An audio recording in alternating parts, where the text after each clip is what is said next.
ನಮಸ್ಕಾರ ಸ್ನೇಹಿತರೆ, Ram sir 360 YouTube channel Prajavani news paper ಹಾಗೂ ಜಿಕೆ ಟುಡೇ ವೆಬ್ಸೈಟ್ನ ಪ್ರಚಲಿತ ಘಟನೆ ಡಿಸೆಂಬರ್ 25, 26, 27 ಪ್ರಚಲಿತ ಘಟನೆಗಳನ್ನು ನೋಡ್ತಾ ಹೋಗೋಣ ಸ್ನೇಹಿತರೆ. ಈ ಮೊದಲನೇದಾಗಿ ಕ್ವಶನ್ ಇದು ಇಂಪಾರ್ಟೆಂಟ್ ನೋಡಿ. ನ್ಯೂಸ್ ಪೇಪರ್ ಆರ್ಟಿಕಲ್ ಬಂದಿದೆ. 2025 ಪ್ರಧಾನಮಂತ್ರಿ ಬಾಲ್ ಪುರಸ್ಕಾರ ಪಡೆದ ದಿನಿತಿ ದೇಶಿಂಗು ಯಾವ ಕ್ರೀಡೆಗೆ ಸಂಬಂಧಿಸಿದ್ದಾರೆ ಅಂದರೆ ಹೆಸರುವಾಸಿಯಾಗಿದ್ದಾರೆ. Option A cricket, option B swimming, option C 100 metre running, option D javelin. ಇದಕ್ಕೆ ಸರಿಯಾದ ಉತ್ತರ ಬಂದ್ಬಿಟ್ಟು ಸ್ನೇಹಿತರೆ ಆಪ್ಷನ್ ಬಿ ಸ್ವಿಮ್ಮಿಂಗ್ ನೋಡಿ. ಇವರು ಸ್ವಿಮ್ಮಿಂಗ್ಗೆ ಪ್ರತ್ಯೇಕ. ಇವರು ಬೆಂಗಳೂರಿನವರು. ಇದು ಪ್ಯಾರಾ ಒಲಿಂಪಿಕ್ಸ್ ನಡೀತಲ್ಲ 2025 ಪ್ಯಾರಾ ಒಲಿಂಪಿಕ್ಸ್, ಅದರಲ್ಲಿ ಚಿನ್ನದ ಪದಕವನ್ನು ಗೆದ್ದಿರ್ತಾರೆ ಸ್ವಿಮ್ಮಿಂಗ್ದಲ್ಲಿ. ಸ್ನೇಹಿತರೆ ನೋಡಿ, ಚಿನ್ನದ ಮೀನಿಗೆ ಬಾಲ ಪುರಸ್ಕಾರ ಪ್ರಧಾನಮಂತ್ರಿ ರಾಷ್ಟ್ರೀಯ ಬಾಲ ಪುರಸ್ಕಾರ. ಇದನ್ನ ಎಕ್ಸ್ಪ್ಲನೇಷನ್ ನೋಡ್ತಾ ಹೋಗೋಣ ಸ್ನೇಹಿತರೆ. ಪೇಪರಲ್ಲಿ ಆರ್ಟಿಕಲ್ ಬಂದಿದೆ ನೋಡಿ. ಚಿನ್ನದ ಮೀನಿಗೆ ಬಾಲ ಪುರಸ್ಕಾರ ರಾಷ್ಟ್ರಪತಿ ಪ್ರಶಸ್ತಿಯಿಂದ ಸ್ವೀಕರಿಸಿದ ರಾಜ್ಯ ಈಜುಪಟುಗೆ ದಿನಿತಿ ಶಿಂಗು. ಚಿನ್ನದ ಮೀನು ಖ್ಯಾತಿ. ಇವರು 15 ವರ್ಷ ಇವರು 15 ವರ್ಷ ಏಜ್ ಆಗಿರುತ್ತೆ ಸ್ನೇಹಿತರೆ. ಇವರು ಮೂಲತಃ ನಮ್ಮ ಬೆಂಗಳೂರಿನವರು. ಮೂಲತಃ ನಮಗೆ ಬೆಂಗಳೂರಿನವರು. ಅದಕ್ಕೆ ನಿಮ್ಗೆ ಇಂಪಾರ್ಟೆಂಟ್ ಅಂತ ಇದ್ದು ಮೂಲತಃ ನಮ್ಮ ಬೆಂಗಳೂರಿನವರು ಆಗಿರ್ತಾರೆ ಸ್ನೇಹಿತರೆ. ಬೆಂಗಳೂರು ಯಾರು ದಿನಿತಿ ಶಿಂಗು ಅವ್ರಿಗೆ ಇವರು 15 ವರ್ಷ ಆಗುತ್ತೆ. ಇವರು 14ನೇ ವಯಸ್ಸಿನಲ್ಲಿ 2024 ಪ್ಯಾರಿಸ್ ಒಲಿಂಪಿಕ್ನಲ್ಲಿ ಒಲಿಂಪಿಕ್ನಲ್ಲಿ ಸ್ಪರ್ಧಿಸಿದ ದೇಶದ ಅತಿ ಕಿರಿಯ ಕ್ರೀಡಾಪಟು ನೋಡಿ. ಪ್ಯಾರಾ ಒಲಿಂಪಿಕ್ನಲ್ಲಿ ಭಾರತದ ಅತಿ ಕ್ರೀಡಾಪಟು ಅಂದರೆ ಯಾರು? ದಿನಿತಿ. ಇವರು ರಾಷ್ಟ್ರೀಯ ಪ್ಯಾರಾ ಒಲಿಂಪಿಕ್ಸ್ ನಡೀತಲ್ಲ ಒಲಿಂಪಿಕ್, ಅದರೊಳಗಡೆ ಭಾಗವಹಿಸಿದ್ರು ಇವರು. ದಿನಿತಿ ದೇಶಿಂಗ್ ಅವರು 15ನೇ ವಯಸ್ಸಲ್ಲಿ ಈ ಪ್ರತಿಷ್ಠಿತ ಪ್ರಶಸ್ತಿಯನ್ನು ಸ್ವೀಕರಿಸಿರುವ ಹೆಮ್ಮೆ ತನಗೆ ಸಂತಸವಿದೆ. ಇವರು ಮತ್ತೆ ನೆಕ್ಸ್ಟ್ ರಾಷ್ಟ್ರೀಯ ಬಾಲ ಪುರಸ್ಕಾರ ಪ್ರಯುಕ್ತ ರಾಷ್ಟ್ರೀಯ ಮಕ್ಕಳಲ್ಲಿ ನಡೆದ ಸಮಾರಂಭದ ಒಟ್ಟು 20 ಸಾಧಕರಿಗೆ ನೋಡಿ ಸ್ನೇಹಿತರೆ, ಒಟ್ಟು 20 ಸಾಧಕರಿಗೆ ಪ್ರಶಸ್ತಿ ನೀಡುತ್ತೆ. ಯಾರು? ರನ್ ಮಷಿನ್ ಖ್ಯಾತಿಯ 14ರ ಹದಿಹರೆಯದ ಕ್ರಿಕೆಟ್ಗೆ ವೈಭವ್ ಸೂರ್ಯವಂಶಿ ಅವರಿಗೂ ನೀಡಲಾಗಿದೆ ಸ್ನೇಹಿತರೆ. ಆಪರೇಷನ್ ಸಿಂಧೂರ್ ವೇಳೆ ಸೈನಿಕರಿಗೆ ಸಹಾಯ ಮಾಡಿದ ಪಂಜಾಬ್ ಮೂಲದ 10 ವರ್ಷದ ಪೋರ್ ಶರ್ವನ್ ಸಿಂಗ್ ಇವರು ಸೈನಿಕರಿಗೆ ನೀರು ಪೂರೈಕೆ ಮಾಡಿದ್ದಾರೆ. ಆಪರೇಷನ್ ಸಿಂಧೂರ್ ಇವರು 3 ಜನ ಭಾಳ ಇಂಪಾರ್ಟೆಂಟ್ ಸ್ನೇಹಿತರೆ. ಇವನು ನೆನಪಿಟ್ಟರು. ಒಟ್ಟು 20 ಜನಕ್ಕೆ ಪ್ರಧಾನಮಂತ್ರಿ ರಾಷ್ಟ್ರೀಯ ಬಾಲ ಪುರಸ್ಕಾರವನ್ನು ನೀಡಲಾಗಿದೆ. ಇದು ಆರ್ಟಿಕಲ್. ಇವರು ಬೆಂಗಳೂರು ಮೂಲದವರಾಗಿರ್ತಕ್ಕಂಥದ್ರಿಂದ ನಮ್ಮ ಕನ್ನಡ ಸ್ಟೇಟ್ ಲೆವೆಲ್ ಎಕ್ಸಾಮ್ ಇರ್ತಾವಲ್ಲ ಅದರಲ್ಲಿ ಕ್ವಶನ್ ಆಗುವ ಸಾಧ್ಯತೆ ಇರುತ್ತೆ ಸ್ನೇಹಿತರೆ. ಯಾರು? ಕ್ರಿಕೆಟ್ನಲ್ಲಿ ರನ್ ಮಷಿನ್ ಸೂರ್ಯವಂಶಿ, ಪೋರ್ ಶರ್ವನ್ ಸಿಂಗ್ ಇವರು. ಒಟ್ಟು 20 ಜನಕ್ಕೆ ಬಾಲ ಪುರಸ್ಕಾರ. ಇದರಲ್ಲಿ ಪ್ರಮುಖ 3 ಜನ ಇವರು. ಯಾರು? ದಿನಿತಿ ದೇಶಿಂಗ್ ಯಾವ ಕ್ರೀಡೆಗೆ ಸಂಬಂಧಿಸಿದ್ದಾರೆ? ಇವರು ಈಜು. ಇದೇನು ಚಿನ್ನದ ಮೀನು, ಭಾರತ ಚಿನ್ನದ ಮೀನು ಅಂತ ಕರೀತಾರೆ. ಯಾರಾದ? ದಿನಿತಿ ದೇಶಿಂಗ್ ಅವರಿಗೆ. ಈಗ ನೆಕ್ಸ್ಟ್ ಕ್ವಶನ್ ನೋಡ್ತಾ ಹೋಗೋಣ ಸ್ನೇಹಿತರೆ. ಪಲಿಯಾರ್ ಬುಡಕಟ್ಟು ಪ್ರಾಥಮಿಕವಾಗಿ ಯಾವ ರಾಜ್ಯಗಳಲ್ಲಿ ಕಂಡುಬರುತ್ತದೆ? Option A Jharkhand, option B Rajasthan, option B Bihar ಮತ್ತು ಉತ್ತರ ಪ್ರದೇಶ, ಆಪ್ಷನ್ ಡಿ ತಮಿಳುನಾಡು. ಸ್ನೇಹಿತರೆ ಇದಕ್ಕೆ ಸರಿಯಾದ ಉತ್ತರ ಬಂದ್ಬಿಟ್ಟು ತಮಿಳುನಾಡು ಮತ್ತು ಕೇರಳ ಪ್ರದೇಶದಲ್ಲಿ ಪಲಿಯಾರ್ ಬುಡಕಟ್ಟು ಎಲ್ಲಿ ಕಂಡು ಬರ್ತಾರೆ? ತಮಿಳುನಾಡು ಮತ್ತು ಕೇರಳದಲ್ಲಿ. ಇದರ ಎಕ್ಸ್ಪ್ಲನೇಷನ್ ನೋಡ್ತಾ ಹೋದರೆ, ದಿಂಡಿಗಲ್ ಜಿಲ್ಲೆಯ ಪಲಿಯಾರ್ ಬುಡಕಟ್ಟು ಜನಾಂಗವು 18 ಕುಟುಂಬಗಳು ತಮ್ಮ ವಸಾಹತು ಔಪಚಾರಿಕ ಗ್ರಾಮ ಎಂದು ಗುರುತಿಸಿಕೊಂಡಿವೆ. ಅಂದರೆ ಇವರು ಏನು ದಿಂಡಿಗಲ್ನಾಗ ಐತಲ್ಲ ಅಲ್ಲಿ ಪಲಿಯಾರ್ ಬುಡಕಟ್ಟು ಒಂದು ಊರು ಕಟ್ಕೊಂಡಾರೆ. ಇಂದು ಜಿಲ್ಲಾಧಿಕಾರಿ ಕಟ್ಕೊಂಡು ಅವ್ರಿಗೆ ಮನವಿ ಸಲ್ಲಿಸಿದ್ರು, ನಮಗೊಂದು ಗ್ರಾಮ ಅಂತ ಕೊಡಿ ಅಂತೇಳಿ ಅಲ್ಲಿ ಜಿಲ್ಲಾಧಿಕಾರಿಗಳಿಗೆ ಮನವಿ ಸಲ್ಲಿಸಿದರು. ಪಲಿಯಾರ್ ಬುಡಕಟ್ಟು ಬಗ್ಗೆ ನೋಡೋದಾದ್ರೆ, ಪಲಿಯಾರ್ ಬುಡಕಟ್ಟು ಜನಾಂಗವು ಮುಖ್ಯವಾಗಿ ತಮಿಳುನಾಡು, ಕೇರಳ, ಗುಡ್ಡುಗಾಡು ಪ್ರದೇಶದಲ್ಲಿ ವಾಸಿಸುವ ಸ್ಥಳೀಯ ಸಮುದಾಯವಾಗಿದಂತೆ. ಕ್ವಶನ್ ಏನು ಕೇಳ್ಬೋದು ಅಂದರೆ, ಪಳಿಯಾರ್ ಬುಡಕಟ್ಟು ಜನಾಂಗವು ಯಾವ ರಾಜ್ಯ ಸ್ಥಳೀಯ ಬುಡಕಟ್ಟು ಜನಾಂಗ ಆಗಿದೆ ಅಂತ ಕೇಳ್ತಾರೆ. ಕೇರಳ ಮತ್ತು ತಮಿಳುನಾಡು ಸ್ಥಳೀಯ ಬುಡಕಟ್ಟು ಜನಾಂಗ ಸಮುದಾಯವಾಗಿದೆ ನೋಡಿ ಸ್ನೇಹಿತರೆ. ಪ್ರದೇಶ ಮತ್ತು ಇತಿಹಾಸದ ಆಧಾರದ ಮೇಲೆ ಅವರನ್ನು ಪಳೆಯನಾರು ಮತ್ತು ಪಚೆಯಾರರು ಮತ್ತು ಪನೆಯರು ಎಂದು ಕರೆಯುತ್ತಾರೆ ಸ್ನೇಹಿತರೆ. ಇವರಿಗೆ 3 ಹೆಸರಿಂದ, ಪಳೆಯನಾರು ಅಂದರೆ ಪಚೆಯಾರರು ಮತ್ತು ಪನೆಯರು ಎಂದು 3 ಹೆಸರಿಂದ ಕರೆಯುತ್ತಾರೆ ಸ್ನೇಹಿತರೆ. ಇವರು ಸಾಂಪ್ರದಾಯಿಕ ಅವರನ್ನು ದಿಂಡಿಗಲ್ ಜಿಲ್ಲೆ ಮತ್ತು ಪಶ್ಚಿಮ ಘಟ್ಟಗಳ ಬಳಿ ಸಿರುಮಲೈ, ಪಳನಿ ಬೆಟ್ಟಗಳಲ್ಲಿ ವಾಸಿಸುತ್ತಾರೆ. ಸಿರುಮಲೈ ಮತ್ತು ಪಳನಿ ಪಶ್ಚಿಮ ಘಟ್ಟದಲ್ಲಿ ಬರ್ತಕ್ಕಂಥ ಬೆಟ್ಟಗಳು. ಸಿರುಮಲೈ ಮತ್ತು ಪಳನಿ ಬೆಟ್ಟದಲ್ಲಿ ವಾಸಿಸುತ್ತಾರೆ. ಅವರು ತಮಿಳು ಸಂಬಂಧಿತ ದ್ರಾವಿಡ ಉಪಭಾಷೆಯನ್ನು ಮಾತನಾಡುತ್ತಾರೆ. ಯಾರು? ತಮಿಳು ಸಂಬಂಧಿಸಿದ ದ್ರಾವಿಡ ಭಾಷೆಯನ್ನು ಇವರು ಮಾತನಾಡುತ್ತಾರೆ ನೋಡಿ ಸ್ನೇಹಿತರು. ದ್ರಾವಿಡ ಭಾಷೆಯನ್ನು ಮಾತನಾಡುತ್ತಾರೆ ಸ್ನೇಹಿತರು. ಈಗ ನೆಕ್ಸ್ಟ್ ಕ್ವಶನ್ ನೋಡ್ತಾ ಹೋದರೆ, ಆಕಾಶ್ NG ಕ್ಷಿಪಣಿಯು ನೆಕ್ಸ್ಟ್ ಜನರೇಷನ್ ಕ್ಷಿಪಣಿಯು ಯಾವ ಸಂಸ್ಥೆ ಅಭಿವೃದ್ಧಿಪಡಿಸಿದೆ? Option A Hindustan aeronautical HAL ಇಂಗ್ಲೀಷ್ನಾಗ ಕೊಡ್ತೀನಿ. ರಕ್ಷಣಾ ಸಂಶೋಧನಾ ಮತ್ತು ಅಭಿವೃದ್ಧಿ ಸಂಸ್ಥೆ DRDO ಹಾಗೂ ಭಾರತೀಯ ಬಾಹ್ಯಾಕಾಶ ಸಂಸ್ಥೆ ADB ಹಾಗೂ ಭಾರತ ಎಲೆಕ್ಟ್ರಾನಿಕ್ ಲಿಮಿಟೆಡ್ BEL ಯಾವ ಸಂಸ್ಥೆ ಅಂತ ಬಂದ್ಬಿಟ್ರೆ ಸ್ನೇಹಿತರೆ ಇದಕ್ಕೆ ಸರಿಯಾದ ಉತ್ತರ ಬಂದ್ಬಿಟ್ಟು ರಕ್ಷಣಾ ಸಂಶೋಧನಾ ಮತ್ತು ಅಭಿವೃದ್ಧಿ ಸಂಸ್ಥೆ ನೋಡಿ. DRDO ಇದನ್ನೇನು ಆಕಾಶ್ ನೆಕ್ಸ್ಟ್ ಜನರೇಷನ್ ಕ್ಷಿಪಣಿ. ಈ ಕ್ಷಿಪಣಿಯ ಬಗ್ಗೆ ನಾವು ಹೊಸ ವಿವರವಾಗಿ ನೋಡೋದಾದರೆ, ರಕ್ಷಣಾ ಸಂಸ್ಥೆ ಅಭಿವೃದ್ಧಿ DRDO ಆಕಾಶ್ ನೆಕ್ಸ್ಟ್ ಜನರೇಷನ್ ಕ್ಷಿಪಣಿಯನ್ನು ವ್ಯವಸ್ಥಿತ ಬಳಕೆ ಮೌಲ್ಯಮಾಪನ ಪ್ರಯೋಗ ಯಶಸ್ವಿಯಾಗಿ ಪೂರ್ಣಗೊಳಿಸಿದೆ. ಇದನ್ನು ಈ ಪರೀಕ್ಷೆ ಮಾಡಿದೆ. ಆಕಾಶ್ NG ಎಂಬುದು DRDO ಅಭಿವೃದ್ಧಿಪಡಿಸಿದೆ ಮತ್ತು Bharat dynamic limited BDL Bharat dynamic limited ಆಧುನಿಕ ಮೇಲ್ಮೈಯಿಂದ ಆಕಾಶಕ್ಕೆ ಚಿಮ್ಮಿದೆ. ಅಂದರೆ ಇದು ಏರ್ ಟು ಏರ್ ಮಿಸೈಲ್ ನೋಡಿ ಸ್ನೇಹಿತರು. ಏರ್ ಟು ಏರ್ ಮಿಸೈಲ್ ಆಗಿರುತ್ತೆ ಸ್ನೇಹಿತರೆ. ಇದು ಏರ್ ಟು ಏರ್ ಮಿಸೈಲ್. ಇದು ಆಕಾಶ ಕ್ಷಿಪಣಿ ಅಂತ ಕೇಳ್ಬಿಟ್ರೆ ಸ್ನೇಹಿತರೆ ಏರ್ ಟು ಏರ್ ಮಿಸೈಲ್. ಇದನ್ನು ಯಾವ ಸಂಸ್ಥೆ ಅಭಿವೃದ್ಧಿಪಡಿಸಿದೆ ಅಂದರೆ DRDO. ಶತ್ರುಗಳ ವಾಯುದಾಳಿಯಿಂದ ಪ್ರಮುಖ ಪ್ರದೇಶ ರಕ್ಷಣೆ ಇದನ್ನು ವಿನ್ಯಾಸಗೊಳಿಸಲಾಗಿದೆ. ನೆಕ್ಸ್ಟ್ ಕರೆಂಟ್ ಅಫೇರ್ಸ್ ಕ್ವಶನ್ ನೋಡೋದಾದ್ರೆ ಸ್ನೇಹಿತರೆ important. Mukundra hills tiger reserve ಯಾವ ರಾಜ್ಯದಲ್ಲಿ ಇದೆ ಅಂತ. ಮುಕುಂದ್ರ ಯಾವ ರಾಜ್ಯದಲ್ಲಿ ಸ್ನೇಹಿತರೆ? Option A Rajasthan, option B Gujarat, option C Karnataka, option D Tamil Nadu. ಇದಕ್ಕೆ ಸರಿಯಾದ ಉತ್ತರ ಬಂದ್ಬಿಟ್ಟು ಸ್ನೇಹಿತರೆ ರಾಜಸ್ಥಾನ್ ನೋಡಿ.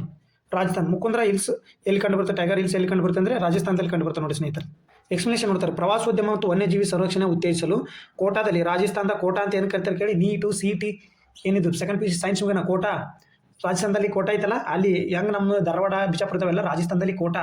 ಇಡೀ ರಾಷ್ಟ್ರಾದ್ಯಂತ ಅಲ್ಲಿ ನೀಟ್ JEE ಕೋಚಿಂಗ್ಗೆ ಹೋಗ್ತಾರೆ ಸ್ನೇಹಿತರೆ. ಕೋಟಾದಲ್ಲಿ ಮುಕುಂದ್ರ ಬೆಟ್ಟಗಳ ಹುಲಿ ಮೀಸಲು ಆಡಳಿತವು ಎನ್ ಚಾಟಿಂಗ್ ಮುಕುಂದ್ರ ಎಂಬ ಸಾಕ್ಷ್ಯಚಿತ್ರವನ್ನು ಮುಕುಂದ್ರ ಎಂಬ ಸಾಕ್ಷ್ಯಚಿತ್ರ ಪೋಸ್ಟರ್ ಮತ್ತು ಟ್ರೇಲರ್ ಅನ್ನು ಬಿಡುಗಡೆ ಮಾಡಿದೆ ಸ್ನೇಹಿತರೆ. ಮುಕುಂದ್ರ ಬೆಟ್ಟಗಳಲ್ಲಿ ಹುಲಿ ಮೀಸಲು ಪ್ರದೇಶವು ದರ್ದಾ ವನ್ಯಜೀವಿ ಅಭಯಾರಣ್ಯ ಅಂತ ಕರಿತಾರೆ. ಮುಕುಂದ್ರ ಬೆಟ್ಟಗಳಲ್ಲಿ ಹುಲಿ ಮೀಸಲು ಪ್ರದೇಶ ಐತೆ. ಅದು ಯಾವ್ದಂದ್ರೆ ದರ್ರಾ ವನ್ಯಜೀವಿ ಅಭಯಾರಣ್ಯ ನೋಡಿ ಸ್ನೇಹಿತರೆ. ದರ್ರಾ ವನ್ಯಜೀವಿ ಅಭಯಾರಣ್ಯ ಐತಿ. ಅದು ಮುಕುಂದ್ರ ಬೆಟ್ಟದಲ್ಲಿ ಬರ್ತಕ್ಕಂಥ ಹುಲಿ ಸಂರಕ್ಷಿತ ಯಾವುದು ದರ್ರಾ ವನ್ಯಜೀವಿ ಅಭಯಾರಣ್ಯ ಅಂತ ಕರೀತಾರೆ. ಇದು ರಾಜಸ್ಥಾನ ಬುಂಡಿ, ಕೋಟಾ, ಜಲವಾರ್ ಮತ್ತು ಚಿತ್ತೋಡ್ಗಢ ಜಿಲ್ಲೆಯಲ್ಲಿ ವ್ಯಾಪಿಸಿದೆ ಸ್ನೇಹಿತರೆ. ಇದು ಮುಕುಂದ್ರ ಮತ್ತು ಗಾರ್ಗೋಲಾ ಪರ್ವತ ಶ್ರೇಣಿಗಳ ನಡುವೆ ಕಣಿವೆಯಲ್ಲಿದೆ. ಯಾವುದು ದರ್ರಾ ವನ್ಯಜೀವಿ ಅಭಯಾರಣ್ಯದಲ್ಲಿದೆ. ಇಲ್ಲಿ ಮುಕುಂದ್ರ ಮತ್ತು ಗೋರ್ಗಾಲ್ ಪರ್ವತ ಶ್ರೇಣಿ ನಡುವೆ ಕಣಿವೆಯಲ್ಲಿ ಐತಿದೆ. ಅದು ಹುಲಿ ಸಂರಕ್ಷಣಾ ಪ್ರದೇಶ. ಇದು ರಣತಂಬೋರ ಹುಲಿ ಮೀಸಲು ಮತ್ತು ಮಧ್ಯಪ್ರದೇಶದ ಕುನೋ ರಾಷ್ಟ್ರೀಯ ಉದ್ಯಾನವನ ನಡುವೆ ಪ್ರಮುಖ ವನ್ಯಜೀವಿ ಕಾರಿಡಾರ್ ಅಂತ. ಇದು ರಣತಂಬೋರ ಐತಲ್ಲ, ಎಲ್ಲಿ ರಾಜಸ್ಥಾನದ ರಣತಂಬೋರ ಮತ್ತು ಮಧ್ಯಪ್ರದೇಶದ MPದ ಕುನೋ ರಾಷ್ಟ್ರೀಯ ಉದ್ಯಾನ ಐತಲ್ಲ, ಅದರದ್ದು ಕಾರಿಡಾರ್ ಆಗೈತಿ. ಇಲ್ಲಿಂದ ಇಲ್ಲಿಗೆ ಸಂಪರ್ಕ ಕಲ್ಪಿಸುತ್ತದೆ ಕಣಿವೆ ಮಾರ್ಗದಲ್ಲಿ. ಯಾವುದು ದರ್ರಾ ವನ್ಯಜೀವಿ ಅಭಯಾರಣ್ಯ ನೋಡಿ ಸ್ನೇಹಿತರೆ. ದರ್ರಾ ವನ್ಯಜೀವಿ ಅಭಯಾರಣ್ಯ ನೆನಪಿಟ್ಟು. ದರ್ರಾ ವನ್ಯಜೀವಿ ಅಭಯಾರಣ್ಯ ಎಲ್ಲಿ ಬರ್ತೈತೆ ಅಂತ ಕೇಳಿದ್ರೆ ರಾಜಸ್ಥಾನ ಯಾವ ಬೆಟ್ಟದಲ್ಲಿ, ಮುಕುಂದ್ರ ಬೆಟ್ಟದಲ್ಲಿ ಮತ್ತು ಗಾರ್ಗಿಲ ಪರ್ವತ ಕಣಿವೆಗಳಲ್ಲಿ ಬರ್ತದೆ ಸ್ನೇಹಿತರೆ. ರಣತಂಬೋರ ರಾಜಸ್ಥಾನ ಗೊತ್ತು, ಕುನೋ ಮಧ್ಯಪ್ರದೇಶ ಕಾರಿಡಾರು ನೆನಪಿಟ್ಟು. ಇಷ್ಟೇ ಸ್ನೇಹಿತರೆ. ಇದು ನೆಕ್ಸ್ಟ್ ಕ್ವಶನ್ ನೋಡ್ತಾ ಹೋಗೋಣ. ಭಾರತದ ಅತಿ ದೊಡ್ಡ ವೃತ್ತಾಕಾರದ ಕಲ್ಲಿನ ಚಕ್ರವ್ಯೂಹ ಇತ್ತೀಚೆಗೆ ಯಾವ ರಾಜ್ಯದಲ್ಲಿ ಕಂಡುಹಿಡಿಯಲಾಯಿತು? ಇದು ಇಂಪಾರ್ಟೆಂಟ್ ನೋಡಿ. ಇದೇನು ಜಿಯೋಗ್ರಫಿಗೆ ಸಂಬಂಧಪಟ್ಟಿದ್ದು, ಕರೆಂಟ್ ಇವೆಂಟ್ ಇದು. ಅಂದರೆ ಇದು ಜಿಯೋಗ್ರಫಿ ಸಂಬಂಧಪಟ್ಟಿದೆ. ಅಂದರೆ ಯಾವ ಪ್ಲೇಸ್ ಅಂತ ಕೇಳ್ತಾನೆ, ಯಾವ ಪ್ಲೇಸು ಇತಿಹಾಸಕ್ಕೂ ಸಂಬಂಧಪಡುತ್ತೆ ಇದು. Option A Karnataka, option B Gujarat, option C Maharashtra, option D Rajasthan. ಇದಕ್ಕೆ ಸರಿಯಾದ ಉತ್ತರ ಬಂದ್ಬಿಟ್ಟು ಸ್ನೇಹಿತರೆ ಆಪ್ಷನ್ C ಮಹಾರಾಷ್ಟ್ರ ನೋಡಿ. ಇಲ್ಲೇದು ನೋಡಿ ಚಿತ್ರದೊಳಗೆ ಕಾಣುತ್ತಲ್ಲ, ಇದೇನು ವೃತ್ತಾಕಾರದ ಕಲ್ಲಿನ ಚಕ್ರವ ಇತ್ತೀಚೆಗೆ ಪತ್ತೆ ಆಗಿತ್ತು. ಅಂದರೆ ಪುರಾತತ್ವ ಶಾಸ್ತ್ರಜ್ಞರು ಕಂಡುಹಿಡಿದಾರೆ. ಇದು ಎದುರದ್ದು ಎಕ್ಸ್ಪ್ಲನೇಷನ್ ನೋಡ್ತಾ ಇಂಪಾರ್ಟೆಂಟ್ ಸ್ನೇಹಿತರೆ. ಇದು ಮಹಾರಾಷ್ಟ್ರದ ಸೋಲಾಪುರದ ಬೋರ್ಮನಿ ಹುಲ್ಲುಗಾವಲುಗಳಲ್ಲಿ ಭಾರತದ ಅತಿ ದೊಡ್ಡ ವೃತ್ತಾಕಾರ ಕಲ್ಲಿನ ಚಕ್ರವ್ಯೂಹ ಪುರಾತಜ್ಞರು ಕಂಡುಹಿಡಿದ್ದಾರೆ. ಈ ರಚನೆಯು ಯಾವ ಕಾಲಕ್ಕೆ ಸಂಬಂಧಪಟ್ಟಿದೆ ಅಂದರೆ ಶಾತವಾಹನ ರಾಜವಂಶದ ಅವಧಿಯಲ್ಲಿ ಇಂಡೋ ರೋಮನ್ ವ್ಯಾಪಾರಕ್ಕೆ ಸಂಬಂಧಿಸಿದಂತೂ ಶಾಸ್ತ್ರಜ್ಞರು ಹೇಳ್ಯಾರ, ಪುರಾತತ್ವ ಶಾಸ್ತ್ರಜ್ಞರು ಹೇಳ್ತಾರೆ.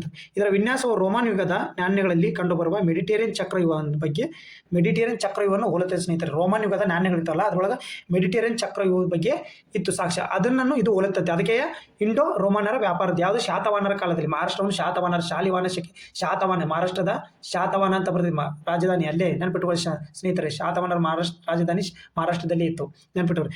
ಇದು ಕೇಂದ್ರ ಸುಳಿ ಮಹಾಭಾರತದ ವಿವರಿಸಲಾದ ಸಂಕೀರ್ಣ ಮಿಲಿಟರಿ ರಚನೆ. ಇದು ಚಕ್ರವ್ಯೂಹದ ಭಾರತೀಯ ಪರಿಕಲ್ಪನೆಯನ್ನು ಹೊಂದಿದೆ ಸ್ನೇಹಿತರೆ. ಯಾವುದು ಅಭಿಮನ್ಯುವನ್ನ ಇದು ಮಾಡಿರ್ತಾರಲ್ಲ ಸ್ನೇಹಿತರೆ, ಭಾರತೀಯ ಪರಿಕಲ್ಪನೆ ಪ್ರತಿಬಿಂಬಿಸುತ್ತದೆ. ಅಭಿಮನ್ಯುವನ್ನ ಚಕ್ರವ್ಯೂಹದಲ್ಲಿ ಸಿಕ್ಕಾಕೊಂಡಿರ್ತಾರೆ, ಅದನ್ನು ಇದು ಹೋಲುತ್ತಂತೆ ಹೇಳಿದ್ದಾರೆ ಸ್ನೇಹಿತರೆ. Next question. ಕೋರಿಂಗಾ ವನ್ಯಜೀವಿ ಅಭಯಾರಣ್ಯವು ಯಾವ ರಾಜ್ಯದಲ್ಲಿ ಕಂಡುಬರುತ್ತೆ? Option A Andhra Pradesh, option B Karnataka, option C Tamil Nadu, option D Kerala. ಇದಕ್ಕೆ ಸರಿಯಾದ ಉತ್ತರ ಬಂದ್ಬಿಟ್ಟು ಸ್ನೇಹಿತರೆ ಆಪ್ಷನ್ A ಆಂಧ್ರ ಪ್ರದೇಶ ಆಗಿರುತ್ತೆ ನೋಡಿ ಸ್ನೇಹಿತರೆ. ಕೋರಿಂಗಾ ವನ್ಯಜೀವಿ ಅಭಯಾರಣ್ಯವು ಯಾವ ರಾಜ್ಯದಲ್ಲಿ ಇದೆ ಅಂದರೆ ಆಂಧ್ರ ಪ್ರದೇಶ. ಇದರ ಎಕ್ಸ್ಪ್ಲನೇಷನ್ ನೋಡ್ತಾ ಹೋದರೆ 40ನೇ ಏಷ್ಯನ್ ವಾಟರ್ ಬರ್ಡ್ ಜನಗಣತಿ ಮತ್ತು 60ನೇ ಅಂತಾರಾಷ್ಟ್ರೀಯ ವಾಟರ್ ಬರ್ಡ್ ಜನಗಣತಿಯ ಕೋರಿಂಗಾ ವನ್ಯಜೀವಿ ಅಭಯಾರಣ್ಯ ಅಂದರೆ ವಾಟರ್ ಬರ್ಡ್ ಎಷ್ಟನೇ ಆವೃತ್ತಿ ಅಂತ ಕೇಳಿದ್ರೆ, ಏಷ್ಯನ್ ವಾಟರ್ ಬರ್ಡ್ ಎಷ್ಟನೇ ಆವೃತ್ತಿ ಅಂತ ಕೇಳಿದ್ರೆ 40ನೇ ಆವೃತ್ತಿ. ಅಂತಾರಾಷ್ಟ್ರೀಯ ವಾಟರ್ ಬರ್ಡ್ ಅಂತಂದರೆ 60ನೇ ಆವೃತ್ತಿ ಒಳಗಡೆ ಇದೇನು ಈ ವನ್ಯಜೀವಿ ಅಭಯಾರಣ್ಯ ಮತ್ತು ಹತ್ತಿರ ಜೌಗು ಪ್ರದೇಶ ಪಕ್ಷಿ ಪ್ರಭೇದವನ್ನು ದಾಖಲಿಸಿದೆ. ಈ ಕೋರಿಂಗಾ ವನ್ಯಜೀವಿ ಅಭಯಾರಣ್ಯ ಎಲ್ಲಿ ಬರ್ತದೆ ಹಂಗಂದ್ರೆ ಆಂಧ್ರ ಪ್ರದೇಶದ ಗೋದಾವರಿ ನದಿ ಮುಖಜ ಭೂಮಿ. ಪಕ್ಷಿಗಳು ಎಲ್ಲಿ ಕಂಡು ಬರ್ತವೆ? ಮುಖಜ ಭೂಮಿಯಲ್ಲಿ, ಅಂದರೆ ನದಿ ಇದ್ದ ಕಡೆ, ನೀರು ಇದ್ದ ಕಡೆಗೆ, ಗಿಡ ಮರಗಳ ಇದ್ದ ಕಡೆ ಪಕ್ಷಿಯಲ್ಲಿ. ಅದೇ ವಾಟರ್ ಬರ್ಡ್ ಸಮೀಕ್ಷೆ ಅಂದರೆ ಅದೇ ವಾಟರ್ ನೀರಿದ್ದಲ್ಲಿ ಪಕ್ಷಿ ಇರ್ತಾರೆ, ಅದೇ ವಾಟರ್ ಬರ್ಡ್ ಸಮೀಕ್ಷೆ. ಇದ್ರಾಗ ಏನು ಹೆಚ್ಚಿಗೆ ಅಲ್ಲಿ ಕೋರಿಂಗಾ ನದಿ ಬಂಗಾಳ ಕೊಲ್ಲಿಯನ್ನು ಸಂಧಿಸುತ್ತದೆ ಸ್ನೇಹಿತರೆ. ಕೋರಿಂಗಾ ನದಿ ಬಂಗಾಳ ಕೊಲ್ಲಿಯನ್ನು ಸ್ನೇಹಿಸುತ್ತೆ. ಇಲ್ಲಿ ಆಂಧ್ರ ಪ್ರದೇಶ ಗೋದಾವರಿ ಮುಖಜ ಭೂಮಿಯಲ್ಲಿ ಬಂಗಾಳ ಕೊಲ್ಲಿಯನ್ನು ಸೇರುತ್ತದೆ. ಕೋರಿಂಗಾ ವನ್ಯಜೀವಿ ಅಭಯಾರಣ್ಯ ನೋಡಿ ಸ್ನೇಹಿತರೆ, ಇದು ವನ ಪತನಶೀಲ ಉಷ್ಣವಲಯದ ಕಾಡುಗಳೊಂದಿಗೆ ಪತನಶೀಲ ಉಷ್ಣವಲಯದ ಕಾಡುಗಳೊಂದಿಗೆ ಭಾರತ 2ನೇ ಅತಿ ದೊಡ್ಡದ ಮ್ಯಾಂಗ್ರೋವ್ ಅರಣ್ಯವನ್ನು ಒಳಗೊಂಡಿದೆ. ಇದು ಭಾರತ ಮೊದಲನೇ ಅತಿ ದೊಡ್ಡ ಮ್ಯಾಂಗ್ರೋವ್ ಎಲ್ಲಿ ಕಂಡು ಬರ್ತದೆ? ಕಮೆಂಟ್ ಮಾಡಿ. ಅತಿ ಹೆಚ್ಚು ಮ್ಯಾಂಗ್ರೋವ್ ಎಲ್ಲಿ ಕಂಡು ಬರ್ತವೆ? ಕಮೆಂಟ್ ಮಾಡಿ. ಇದು 2ನೇದು ನೋಡಿ, ಗೊತ್ತು? ಕಮೆಂಟ್ ಮಾಡಿ ನೋಡೋಣ. ಏಷ್ಯನ್ ವಾಟರ್ ಬರ್ಡ್ ಜನಗಣತಿ ಜೌಗು ಪ್ರದೇಶ ಸಂರಕ್ಷಣೆಗೆ ಜಾಗತಿಕ ಅಡಿಯಲ್ಲಿ ವಾರ್ಷಿಕ ನಾಗರಿಕ ವಿಜ್ಞಾನ ಕಾರ್ಯಕ್ರಮ ಆಗಿದ್ದು, ಇದು ನಾಗರಿಕ ಒಂದು ಕಾರ್ಯಕ್ರಮ ಆಗಿದೆ. ಭಾರತದಲ್ಲಿ ಇದನ್ನು ಯಾರು ನಡೆಸ್ತಾರಪ್ಪ ಅಂದರೆ, ಭಾರತದಲ್ಲಿ ಯಾರು ನಡೆಸ್ತಾರೆ ಅಂದರೆ ಇದನ್ನು ಬಾಂಬೆ ನ್ಯಾಚುರಲ್ ಹಿಸ್ಟ್ರಿ ಸೊಸೈಟಿ ಮತ್ತು ವನ್ಯಜೀವಿ ಸಂಸ್ಥೆ ಕೇಳ್ತಾರೆ. 2025ರ 40ನೇ ಏಷ್ಯನ್ ವಾಟರ್ ಬರ್ಡ್ ಜನಗಣತಿ ಒಳಗಡೆ ಯಾವ ವನ್ಯಜೀವಿ ಧಾಮವನ್ನು ಗುರುತಿಸಲಾಗಿದೆ? ಯಾವುದು? ಕೋರಿಂಗಾ ವನ್ಯಜೀವಿ ಧಾಮ. ಈ ಸಂಸ್ಥೆಯನ್ನು ಭಾರತದಲ್ಲಿ ಯಾರು ನಡೆಸ್ತಾರೆ ಅಂತ ಕೇಳ್ತಾರೆ? ಬಾಂಬೆ ನ್ಯಾಚುರಲ್ ಹಿಸ್ಟ್ರಿ ಸೊಸೈಟಿ ಮತ್ತು ವನ್ಯಜೀವಿ ಸಂಸ್ಥೆ ನೋಡಿ ಸ್ನೇಹಿತರೆ, ನೆನಪಿಟ್ಕೊಳ್ಳಿ. ಅಂತಾರಾಷ್ಟ್ರೀಯ ಅಂತಂದರೆ 60ನೇದು. ನೆಕ್ಸ್ಟ್ ಕ್ವಶನ್, ಇತ್ತೀಚೆಗೆ ಸುದ್ದಿಯಲ್ಲಿ ಕಾಣಿಸಿಕೊಂಡ ಮಿನಾಮಿಟೋರಿ ದ್ವೀಪವು ಯಾವ ಸಾಗರದಲ್ಲಿದೆ? ಮಿನಾಮಿಟೋರಿ ದ್ವೀಪವು ಯಾವ ಸಾಗರದಲ್ಲಿದೆ? ಯಾವ ಸಾಗರದಲ್ಲಿ? Option A Pacific, option B Atlantic ಸಾಗರ್, ಆಪ್ಷನ್ ಬಿ ಹಿಂದೂ ಮಹಾಸಾಗರ, ಆಪ್ಷನ್ ಡಿ ಆರ್ಕಿಟಿಕ್ ಸಾಗರ. ಕಮೆಂಟ್ ಮಾಡಿ ಯಾವುದಂತ ನೋಡೋಣ. ಇದನ್ನ ಕಮೆಂಟ್ ಮಾಡಿ. ಆಪ್ಷನ್ ಏನಿದು? ಯಾವ ಸರಿಯಾದ ಉತ್ತರ? ಮಿನಾಮಿಟರೋ. ಜಿಯೋಗ್ರಫಿ ಕ್ವಶನ್ ಇದು. ಮಿನಾಮಿಟರೋ geography question. Current geography question almost ಹೆಂಗಾಗಿರ್ತಾವಂದ್ರೆ ಒಂದು ಬೆಳೆಗಳು, ಇತ್ತೀಚಿನ ಬೆಳೆಗಳ ಮೇಲೆ ಕ್ವಶನ್ ಆಗ್ತಿರ್ತವೆ. ಇತ್ತೀಚಿನ ಪ್ಲೇಸ್ ಏನಾರು ಒಂದು ದ್ವೀಪ ಆಗಿರಲಿ, ಒಂದು ಲ್ಯಾಂಡ್ ಆಗಿರಲಿ, ಒಂದು ಲ್ಯಾಂಡ್ ಕಂಟ್ರಿ ಆಗಿರಲಿ, ಏನಾರು ಒಂದು ನ್ಯೂಸಲ್ಲಿ ಇರಬೇಕು, ಅದನ್ನೇ ಜಿಯೋಗ್ರಫಿ ಕರೆಂಟ್ ಅಫೇರ್ಸ್ ಇರುತ್ತೆ. ಎಲ್ಲಾನು ಕರೆಂಟ್ ಅಫೇರ್ಸ್ ಆಗಿರಲ್ಲ. ಏನು ಜಿಯೋಗ್ರಫಿ ಕ್ವಶನ್, ಎಸ್ಪೆಷಲಿ ಜಿಯೋಗ್ರಫಿ. ಈ ಹಿಸ್ಟ್ರಿ ನೋಡಿದ್ವಿ ನಾವು, ಹಿಸ್ಟ್ರಿಯಲ್ಲಿ ಇತಿಹಾಸದಲ್ಲಿ ಬಂದರೆ ಹಾಗಂದ್ರೆ ಪುರಾತತ್ವಶಾಸ್ತ್ರ ಮಹಾರಾಷ್ಟ್ರ ಒಳಗಡೆ ಇದು ಜಿಯೋಗ್ರಫಿ ಸಂಬಂಧಪಟ್ಟಿದ್ದು. ಕಮೆಂಟ್ ಹಾಕಿ. ಇದಕ್ಕೆ ಸರಿಯಾದ ಉತ್ತರ ಸ್ನೇಹಿತರೆ ಹೇಳಿ. Correct option A Pacific Sagar. ನೋಡಿ ಇದನ್ನ ಎಕ್ಸ್ಪ್ಲನೇಷನ್ ನೋಡಿ. ಜಪಾನ್ನ ಮಿನಾಮಾಟಿರೋ ದ್ವೀಪದ ಬಳಿ ಆಳವಾದ ಸಮುದ್ರ ತಳದಿಂದ ಅಪರೂಪದ ಭೂಮಿ ಸಮೃದ್ಧ ಮಣ್ಣಿನ ಪರೀಕ್ಷೆ ಗಣಿಗಾರಿಕೆ ನಡೆಸಿದ್ರು. ಯಾರು? ಜಪಾನ್ದಾರ ನಡೆಸಿದ್ರು. ಅಲ್ಲಿ ಏನೈತೆ? ಅವಳ ಮಾರ್ಕಸ್ ದ್ವೀಪ ಅಂತ ಕರಿತಿದ್ದೆ. ಮಿನಾಮಾಟಿರೋ ದ್ವೀಪವನ್ನು ಏನಂತ? ಮಿನಾಮಾಟಿರೋ ದ್ವೀಪ ಎಲ್ಲಿ ಕಂಡು ಬರ್ತದೆ ಅಂದರೆ ಪೆಸಿಫಿಕ್ ಸಾಗರದಲ್ಲಿ. ಯಾವ ದೇಶ? Near Japan. ಇದಕ್ಕೆ ಇನ್ನೊಂದು ಹೆಸರು ಏನು? ಮಾರ್ಕಸ್ ದ್ವೀಪ ಅಂತ ಕರೀತಾರೆ ಸ್ನೇಹಿತರೆ. ಮಾರ್ಕಸ್ ದ್ವೀಪ ಅಂತ ಕರೀತಾರೆ. ಮಿನಾಮಾಟಿರೋ ದ್ವೀಪದ ವಾಯುವ್ಯ ಪೆಸಿಫಿಕ್ ಮಹಾಸಾಗರದಲ್ಲಿರುವ ಒಂದು ಪ್ರತ್ಯೇಕ ಹವಳದ ಅಟಲ್ ಆಗಿದೆ. ಇದೇನೋ ಹವಳದ ಅಟಲ್ ಆಗಿದೆ ಸ್ನೇಹಿತರೆ. ಇದು ಜಪಾನ್ನ ಪೂರ್ವದ ತುದಿಯಾಗಿದೆ ಮತ್ತು ಸೂರ್ಯೋದಯವನ್ನು ನೋಡುವ ದೇಶದ ಮೊದಲ ಸ್ಥಳವಾಗಿದೆ. ನೋಡಿ, ಸೂರ್ಯೋದಯವನ್ನು ನೋಡುವ ದೇಶದ ಮೊದಲ ಸ್ಥಳವಾಗಿದೆ ನೋಡಿ. ಈ ಪೇಪರ್ದ ಕರೆಂಟ್ ಅಫೇರ್ಸ್ ನೋಡಕ್ ಬಂದ್ರೆ, ಈಗ ಭಾರತದಲ್ಲಿ 1 ಲಕ್ಷ ದಾಟಿದ ಪೆಟ್ರೋಲ್ ಬಂಕ್ ಸಂಖ್ಯೆ ವಿಶ್ವದಲ್ಲೇ 3ನೇ ಸ್ಥಾನ. ಅಂದ್ರೆ ಭಾರತದಲ್ಲಿ ಪೆಟ್ರೋಲ್ ಬಂಕ್ ಅಂದ್ರೆ ಜಗತ್ತಿನಲ್ಲಿ ಪೆಟ್ರೋಲ್ ಬಂಕ್ ಹೊಂದಿರತಕ್ಕಂಥ ದೇಶ ಯಾವುದು? ಫಸ್ಟ್ನೇದು ಅಮೆರಿಕಾ, ನೆಕ್ಸ್ಟ್ ಚೀನಾ, ಆಮೇಲೆ ನಮ್ಮ ಭಾರತ 3ನೇ ಸ್ಥಾನಕ್ಕೆ ಬಂದಿತ್ತು ನೋಡಿ ಸ್ನೇಹಿತರೆ. ಈಗ ಎದಕ್ಕೆ ಇದು ನ್ಯೂಸ್ ಅಲ್ಲಿ ಐತಂದ್ರೆ, ಭಾರತ ಪೆಟ್ರೋಲ್ ಬಂಕ್ಗಳ ಸಂಖ್ಯೆ ಕಳೆದೊಂದು ದೇಶಕ್ಕೆ ದ್ವಿಗುಣಗೊಂಡಿದ್ದು 1 ಲಕ್ಷ ದಾಟಿದೆ ಅಂತ ನೋಡಿ ಸ್ನೇಹಿತರೆ. 1 ಲಕ್ಷ ಪೆಟ್ರೋಲ್ ಲಕ್ಷ ಬಂಕ್ಗಳನ್ನು ಈ 3ನೇ ದೊಡ್ಡ ಇಂಧನ ಜಾಲವನ್ನು ಹೊಂದಿದೆ. ಚೀನಾ 1ನೇ ಸ್ಥಾನ, ಸೆಕೆಂಡ್ ಅದು ಅಮೆರಿಕ. 2015 ಭಾನು ವರದಿ ಹೆಚ್ಚಿಗೆ ಆಯ್ತು ನಮ್ಮದು. ಸೆಕೆಂಡ್ ಅಮೆರಿಕ, ನಮ್ಮದು ಭಾರತ 3ನೇ ಸ್ಥಾನ. ಭಾರತ 3ನೇ ಸ್ಥಾನ, 1ನೇದು ಚೀನಾ, 1ನೇದು ಅಮೆರಿಕ, 2ನೇ ಸ್ಥಾನ. ನೋಡಿ ಇದು ಇಂಪಾರ್ಟೆಂಟ್ ಆಗಿರುತ್ತೆ ಸ್ನೇಹಿತರೆ. ಈಗ ನೆಕ್ಸ್ಟ್ 3500 ಕಿಲೋಮೀಟರ್ ಸಾಗಬಲ್ಲದ K-14 ಗಂಡಾಂತರ ಕ್ಷಿಪಣಿ ಯಶಸ್ವಿ ಸಬ್ಮರಿನಿಂದ ಲಾಂಚ್. K-14 ನೆನ್ಬಿಟ್ಟವ್ರು. ಇದನ್ನು ಎಕ್ಸ್ಪ್ಲನೇಷನ್ ಐತೆ ನೋಡಿ. 3500 ಕಿಲೋಮೀಟರ್ ದೂರದ ತಲುಪಬಲ್ಲ ಸಾಮರ್ಥ್ಯ K-14 ಬ್ಯಾಲಿಸ್ಟಿಕ್ ಕ್ಷಿಪಣಿಯು ಭಾರತದ ಗುರುವಾರ ಯಶಸ್ವಿಯಾಗಿ ಪ್ರಯೋಗಿಸಿದೆ. ಬಂಗಾಳಕೊಲ್ಲಿ ಬೀಡು ಬಿಟ್ಟಿರುವ 6000 ಟನ್ ತೂಕದ INS ಅರಿಗಾತ್ ಇದೆಯೇನು? ಒಂದು INS ಅರಿಗಾತ್ ಇದೆಯೇನು? ನ್ಯೂಕ್ಲಿಯರ್ ಸಬ್ಮರಿನ್ ನೋಡಿ ಸ್ನೇಹಿತರೆ. INS ಅರಿಗಾತ್, ಅರಿಗಾತ್ ಇವೇನು? ನ್ಯೂಕ್ಲಿಯರ್ ಸಬ್ಮರಿನ್ ಆಗಿರ್ತವೆ ಸ್ನೇಹಿತರೆ. ನ್ಯೂಕ್ಲಿಯರ್ ಸಬ್ಮರಿನ್ ಆಗಿರ್ತವೆ, ನೆನ್ಪಿಟ್ಕೋರಿ. ಇದ್ರ ಮೂಲಕ ಬ್ಯಾಲಿಸ್ಟಿಕ್ ಕ್ಷಿಪಣಿಯನ್ನು ಉಡಾವಣೆ ಮಾಡ್ತಾರೆ. ಯಾವುದು? K-14. ಇದರ ರೇಂಜ್ ಎಷ್ಟು? 3500 ಕಿಲೋಮೀಟರ್ ಸ್ನೇಹಿತರೆ. ಇಲ್ಲಿಂದ ನಾವು ಕುಂತ್ಕೊಂಡು ನಾವು ರಷ್ಯಾಕ್ಕೋಸ್ಕರ ನಾವು ಇಲ್ಲಿಂದ ಬ್ಯಾಲಿಸ್ಟಿಕ್ ಕ್ಷಿಪಣಿ ಹಾರಿಸ್ಬೋದು. K-14 INS ಅರಿಗಾತ್ ಮತ್ತು INS ಅರಿಗಾತ್ ಇವೇನು? ನ್ಯೂಕ್ಲಿಯರ್ ಸಬ್ಮರಿನ್. ಅಂದರೆ ಇದರಲ್ಲಿ ನ್ಯೂಕ್ಲಿಯರ್ ಅನ್ನು ಸಾಗಿಸ್ಬೋದು. ನಾವು ನ್ಯೂಕ್ಲಿಯರ್ ಸಾಗಿಸಿ ಅಲ್ಲಿಂದ ಉಡಾವಣೆ ಮಾಡ್ಬೋದು. ಇದನ್ನ ಯಾರಪ್ಪ ಅಂದ್ರೆ, ಇದನ್ನ ಯಾರು ಅಭಿವೃದ್ಧಿಪಡಿಸ್ಯಾರೆ? DRDO. ಇದು ನೋಡಿ, DRDO K-14 ಜಾಗತಿಕ ಸಾಮರ್ಥ್ಯ ಪಡಿಸಲು ನೆನ್ಪಿಟ್ಕೊಂಬಿಡಿ. ಇಷ್ಟು ಇದ್ರದ್ದು ಎಕ್ಸ್ಪ್ಲನೇಷನ್ ಆಗಿರುತ್ತೆ ಸ್ನೇಹಿತರೆ. ಈಗ ನೆಕ್ಸ್ಟ್ ಇಂಪಾರ್ಟೆಂಟ್ ನೋಡೋದು ಬಂದರೆ, ಅಟಲ್ ಬಿಹಾರಿ ವಾಜಪೇಯಿ ಅವರ ಬಗ್ಗೆ ನಾನು ನಿಮ್ಮ ಪೂರ ಸವಿವರವಾಗಿ ಹೇಳ್ಕೊಡ್ತೀನಿ. ಯಾಕಂದರೆ ಡಿಸೆಂಬರ್ 25 ಸುಶಾಸನ ಉತ್ತಮ ಆಡಳಿತ ದಿನವಾಗಿ ಆಚರಣೆ ಮಾಡಾಗಿದೆ. ಸುಶಾಸನ ದಿನ ಮತ್ತು ಉತ್ತಮ ಆಡಳಿತ ದಿನ ಡಿಸೆಂಬರ್ 25. ಅವರು ಸಂಪೂರ್ಣ ನಿಮ್ಗೆ ಎಲ್ಲಿ ಮಿಸ್ ಆಗಲಿದ್ದು ಅಂದರೆ, ಅಟಲ್ ಬಿಹಾರಿ ವಾಜಪೇಯಿ ಮೇಲೆ ಯಾವ ಕ್ವಶನ್, ಸುಶಾಸನ ದಿನ ಅವ್ರದ್ದು ಯಾವುದೇ ಕ್ವಶನ್ ಕೇಳಿದ್ರೆ ನೀವು ಭಾರತ ಪ್ರಮುಖ ರಾಜಕಾರಣಿ, ಕವಿ, ವಾಗ್ಮಿ, ರಾಷ್ಟ್ರ ನಾಯಕರಾದ ಅವರು 3 ಬಾರಿ ಭಾರತ ಪ್ರಧಾನಮಂತ್ರಿ ಆಗಿದ್ದಾರೆ. ಎಷ್ಟು? 3 ಬಾರಿ ನೋಡಿ ಸ್ನೇಹಿತರೆ. 3 ಬಾರಿ ಭಾರತ ಪ್ರಧಾನಮಂತ್ರಿಯಾಗಿ ಸೇವೆ ಸಲ್ಲಿಸಿದ್ದಾರೆ. ಮೊದಲು 1998ರಲ್ಲಿ 13 ದಿನಗಳ ನಂತರ 1998, 99ರಲ್ಲಿ 13 ತಿಂಗಳುಗಳು ಮತ್ತು 1999ರಿಂದ 2004ರವರೆಗೆ ಪೂರ್ಣಾವಧಿಯಾಗಿ 3 ಸರಿ ಇದೇನು ಪ್ರಧಾನಮಂತ್ರಿ ಆಗಿದ್ದಾರೆ ಸ್ನೇಹಿತರೆ. ಇವರು ಜನನ ಮತ್ತು ಬಾಲ್ಯ ನೋಡೋದಾದರೆ, ವಾಜಪೇಯಿ ಅವರು 1924 ಡಿಸೆಂಬರ್ 25ರಂದು ಮಧ್ಯಪ್ರದೇಶ ಗ್ವಾಲಿಯರ್ ಕೃಷ್ಣ ಬಿಹಾರಿ ವಾಜಪೇಯಿ ಮತ್ತು ಕೃಷ್ಣಾದೇವಿ ಅವರ ಮಗನಾಗಿ ಅವರ ತಂದೆ ಶಾಲಾ ಶಿಕ್ಷಕರಾಗಿದ್ದರು, ಕವಿಯಾಗಿದ್ದರು. ಬಾಲ್ಯದಿಂದಲೇ ವಾಜಪೇಯಿ ಅವರು ರಾಷ್ಟ್ರೀಯ ಸ್ವಯಂ ಸೇವಕ ಸಂಘ RSSನೊಂದಿಗೆ ಸಂಪರ್ಕ ಹೊಂದಿದ್ದರು. 1942ರಲ್ಲಿ ಕ್ವಿಟ್ ಇಂಡಿಯಾ ಚಳವಳಿಯಲ್ಲಿ ಭಾಗವಹಿಸಿದ್ರು ನೋಡಿ ಸ್ನೇಹಿತರೆ. ಇವರು 1942ರಲ್ಲಿ ಕ್ವಿಟ್ ಇಂಡಿಯಾ ಚಳವಳಿಯಲ್ಲಿ ಭಾಗವಹಿಸಿದರು. ಇವರು ರಾಜಕೀಯ ಜೀವನಗಳನ್ನು ನೋಡೋದಾದರೆ 1951ರಲ್ಲಿ ಭಾರತೀಯ ಜನಸಂಘ ಸಂಸ್ಥಾಪಕ ಅಂದ್ರೆ RSS. 1957ರಲ್ಲಿ ಮೊದಲ ಬಾರಿ ಲೋಕಸಭೆಗೆ ಆಯ್ಕೆಯಾದರು. 10 ಬಾರಿ ಲೋಕಸಭೆಯಲ್ಲಿ, 22 ಬಾರಿ ರಾಜ್ಯಸಭೆಯಲ್ಲಿ ಆಯ್ಕೆಯಾಗಿದ್ದರು ಸ್ನೇಹಿತರು. ಇವರು ರಾಜಕೀಯ ಜೀವನ 1977 79 ಮೊರಾರ್ಜಿ ದೇಸಾಯಿ ಸರ್ಕಾರದಲ್ಲಿ ವಿದೇಶಾಂಗ ಮಂತ್ರಿಯಾಗಿ ವಿದೇಶಾಂಗ ಮಂತ್ರಿಯಾಗಿ ಸೇವೆ ಸಲ್ಲಿಸಿದರು. ಈ ಅವಧಿಯಲ್ಲಿ ಪಾಕಿಸ್ತಾನ ಮತ್ತು ಚೀನಾದೊಂದಿಗೆ ಸಂಬಂಧಗಳನ್ನು ಸುಧಾರಿಸಿದರು ಸ್ನೇಹಿತರು ಅಟಲ್ ಬಿಹಾರಿ ವಾಜಪೇಯಿ. ಮತ್ತು 1980ರಲ್ಲಿ ಭಾರತೀಯ ಜನತಾ ಪಕ್ಷ BJP ಸ್ಥಾಪನೆಯಲ್ಲಿ ಪ್ರಮುಖ ಪಾತ್ರವನ್ನು ವಹಿಸಿದ್ರು. ಹಂಗಾರೆ BJP ಸ್ಥಾಪನೆ ಎಷ್ಟರಾಯಿತು? 1980ರಲ್ಲಿ. ಯಾರು ಸಂಸ್ಥಾಪಕರ ಅಧ್ಯಕ್ಷರಾಗಿದ್ದರು ಸ್ನೇಹಿತರು ಇವರು. ಇನ್ನೊಬ್ಬರು ಗೊತ್ತು ನಿಮಗೆ. ಪ್ರಧಾನಮಂತ್ರಿಯಾಗಿ ಇವರು ಕೊಡುಗೆ ಏನು? ಪ್ರಧಾನಮಂತ್ರಿಯಾಗಿ ಏನೇನು ಕೊಡುಗೆ ಮಾಡಿದ್ರು ಇವರು? 2 ಅಣ್ವಸ್ತ್ರ ಪರೀಕ್ಷೆ 1998ರಲ್ಲಿ ಭಾರತ ಅಣುಶಕ್ತಿ ರಾಷ್ಟ್ರವಾಗಿ ಘೋಷಿಸಿದರು. ಮೊದಲು ಇಂದಿರಾ ಗಾಂಧಿ ಅವರು. ಸ್ಮೈಲಿಂಗ್ ಬುದ್ಧ ಇದು ಪೋಖ್ರಾನ್ ಹಂತಕ ಮಾಡಿದ್ದು ಅಟಲ್ ಬಿಹಾರಿ ವಾಜಪೇಯಿ ಅವರು. ಕಾರ್ಗಿಲ್ ಯುದ್ಧ ಸಮಯದಲ್ಲಿ 1999ರಲ್ಲಿ ಪಾಕಿಸ್ತಾನ ಒಳನುಸುಕಿಯನ್ನು ಯಶಸ್ವಿಯಾಗಿ ಎದುರಿಸಿದರು. ಕಾರ್ಗಿಲ್ ವಿಜಯ್ ದಿವಸ್ ನೆನಪೈತಾ? ಆರ್ಥಿಕ ಸುಧಾರಣೆಗಳು. ಸುವರ್ಣ ಚತುಷ್ಕೋನ ಯೋಜನೆ ಯಾರ ಅವಧಿಯಲ್ಲಿ ಪ್ರಾರಂಭ ಆಯಿತು? ಸುವರ್ಣ ಚತುಷ್ಕೋನ ಅಂದರೆ ಹೇಳ್ತೀನಿ ನಿಂದ್ರ ಸ್ನೇಹಿತರೆ. ಇಲ್ಲಿಂದ ಸುವರ್ಣ ಚತುಷ್ಕೋನ ಅಂದರೆ ದೆಹಲಿ, ಕೋಲ್ಕತ್ತಾ, ಚೆನ್ನೈ, ಮುಂಬೈ ಮತ್ತು ದೆಹಲಿ. ಇದು ಸುವರ್ಣ ಚತುಷ್ಕೋನ ಅಂದರೆ 4 ದೇಶದ ಪ್ರಮುಖ 4 ಕೇಂದ್ರಗಳು, ವ್ಯಾಪಾರ ಕೇಂದ್ರಗಳು ಸ್ನೇಹಿತರೆ. ಇವನ್ನ ಹೊಂದಿಸೋದು ಸುವರ್ಣ ಚತುಷ್ಕೋನ ಯೋಜನೆ. ಪ್ರಧಾನಮಂತ್ರಿ ಗ್ರಾಮ ಸಡಕ್ ಯೋಜನೆಯನ್ನು ಪ್ರಾರಂಭಿಸಿದರು ಇವರು ಸ್ನೇಹಿತರೆ. ಮತ್ತು ಇವರು ವಿದೇಶಾಂಗ ನೀತಿಯನ್ನು ಲಾಹೋರ್ ಬಸ್ ಯಾತ್ರೆ ಅಂದರೆ ವಿದೇಶಾಂಗ ನೀತಿ ಅವರು ಇಂಡಿಯಾದಿಂದ ಲಾಹೋರ್, ಪಾಕಿಸ್ತಾನದ ಲಾಹೋರ್ಗೆ ಇವರು ಬಸ್ಸನ್ನು ಕೈಗೊಂಡರು, ಶಾಂತಿ ಪ್ರಯತ್ನ ಮಾಡಿದ್ರು. ಅಮೇರಿಕದೊಂದಿಗೆ ಏನಿವರು ವ್ಯಾಪಾರ ಸಂಬಂಧವನ್ನು ನೀಟಾಗಿ ಇಟ್ಕೊಂಡಿದ್ದರು ಸ್ನೇಹಿತರೆ. ಇವ್ರದ್ದು ಕವಿ ಮತ್ತು ಸಾಹಿತ್ಯ. ವಾಜಪೇಯಿ ಅವರು ಪ್ರಸಿದ್ಧ ಹಿಂದಿ ಕವಿಯಾಗಿದ್ದು ಅವರ ಕವಿತಾ ಸಂಕಲನಗಳು ಇವನ್ನು ಕೇಳ್ತಾರೆ ಸ್ನೇಹಿತರೆ. ಏನು?